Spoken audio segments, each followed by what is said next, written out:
La fin, abrupte, a frustre plus des spectateurs. Mais après quelques doutes, c'est et confirme, d'une part 2 a été officialisé mardi par Legendary Pictures. Selon le site spécialiste Deadline, la suite des aventures de Paul Atreides sortira le 20 octobre 2023.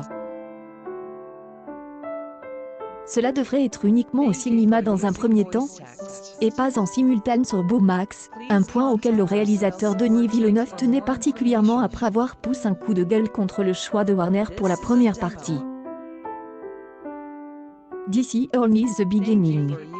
Thank you to those who have experienced the movie so far, and those who are going in the days and weeks ahead. We're excited to continue the journey. pic.twitter.com/.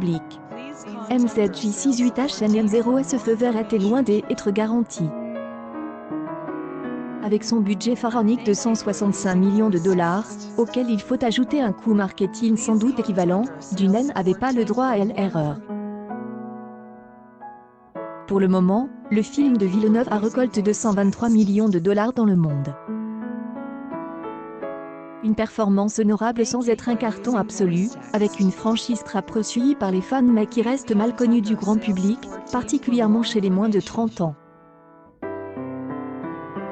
Avec 40 millions de dollars pour sa sortie américaine le week-end dernier, Dune a fait un peu mieux que prévu, surtout avec une disponibilité en simultané sur Bomax et sur les sites de téléchargement illégal. En France, il a réalisé une très belle performance avec 2,6 millions d'entrées, soit 21 millions de dollars de recettes en 5 semaines. Le film connaît également un joli succès en Allemagne et en Russie, avec des débuts corrects en Chine.